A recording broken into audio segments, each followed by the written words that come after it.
En fait, il faut bien distinguer le féminisme de la femme et de la féminité. Hein. Le féminisme, c'est un mouvement politique qui, un peu sur le modèle du marxisme, qui prétend que l'histoire, c'est la lutte des classes, là, il prétend que l'histoire, c'est la lutte des sexes. Et qu'en fait, le but de l'histoire, c'est de libérer les femmes de l'oppression qu'elles subissent de la part des hommes. Donc c'est une vision du monde que j'appelle moi un communautarisme victimaire, c'est-à-dire effectivement il y a un côté monodéterministe, c'est-à-dire les femmes sont aliénées par les hommes et il faut qu'elles se libèrent de l'oppression masculine. C'est la première définition sérieuse du féminisme. On manipule les revendications féministes qui sont souvent légitimes, enfin de libération des femmes, pour en réalité les mettre au service de la société marchande et de la société du salariat, ce qui est la même chose. Parce que de toute façon, pour acheter, il faut un salaire. C'est-à-dire, en fait, on s'est servi des revendications féministes d'émancipation pour mettre les femmes au travail salarié, pour en faire des travailleuses salariées et des consommatrices. Hein, c'était en deux temps.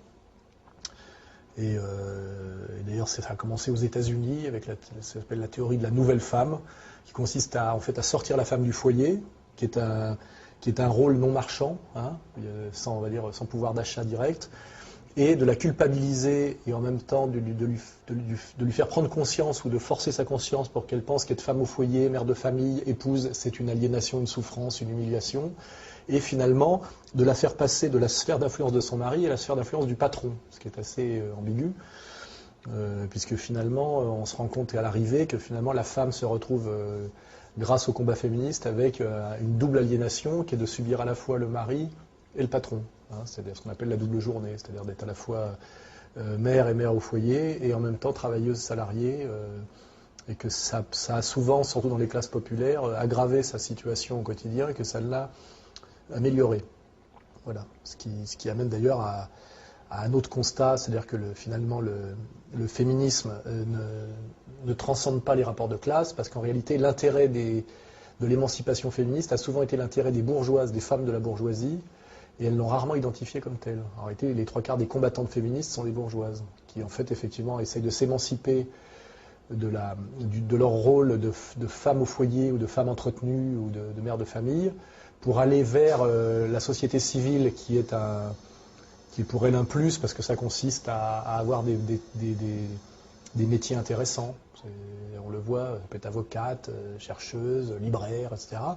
Alors que chez les femmes des classes populaires, c'est non seulement s'occuper de la maison, des enfants et du ménage, mais en plus se retrouver ouvrière à la chaîne.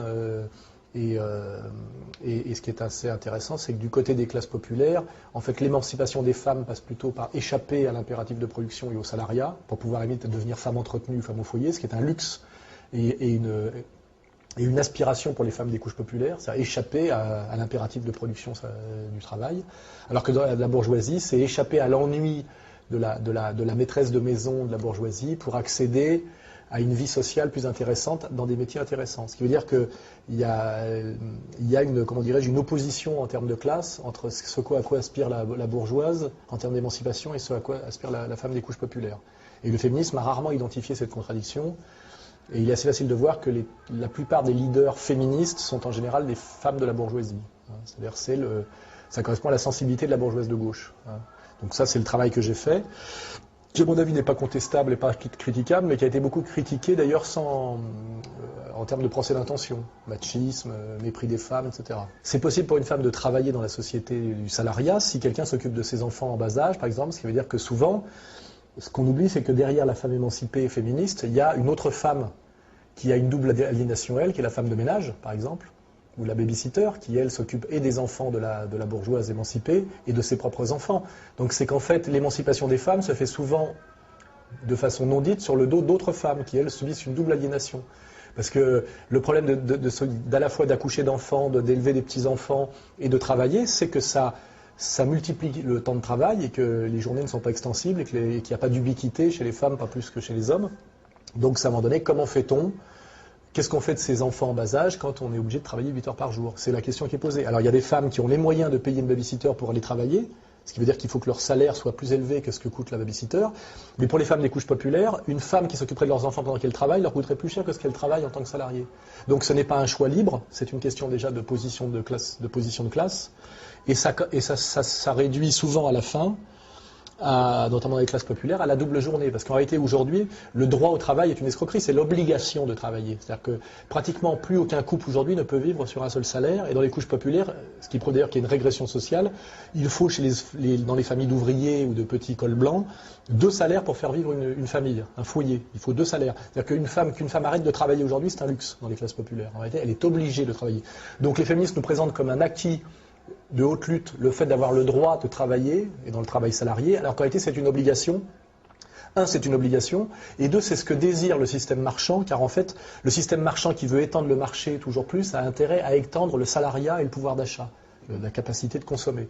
Donc en réalité, ce que les féministes présentent comme un acquis de haute lutte était la volonté profonde de la société marchande de mettre les femmes sur le marché du travail et sur le marché de la consommation. C'est pour ça d'ailleurs que les féministes, qui ont toujours été très peu nombreuses, ont toujours été très très flattées par les médias et le pouvoir, contrairement aux vraies luttes sociales, je dirais, unisexes, parce qu'en fait, elles faisaient à leur insu le jeu de la société marchande et de la société de consommation. Et c'est pour ça que je dis les féministes, en dernière instance, quand on a du recul, apparaissent finalement comme étant les idiotes utiles de la société marchande de la société de consommation et de la société du salariat généralisé. Partout où le féminisme monte, en général, c'est partout où la lutte des classes, la conscience de la lutte des classes et le combat de classe régressent.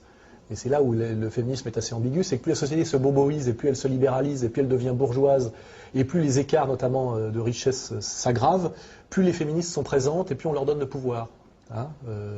C'est un constat systématique. Donc, je crois que malheureusement, les féministes jouent un rôle d'idiote utile et parfois même de collabo dans cette histoire-là. J'ai un grand respect pour des tas de femmes qui d'ailleurs qui ne sont jamais féministes. Même Marguerite Yourcenar se moquait des féministes parce qu'elle voit très bien le piège.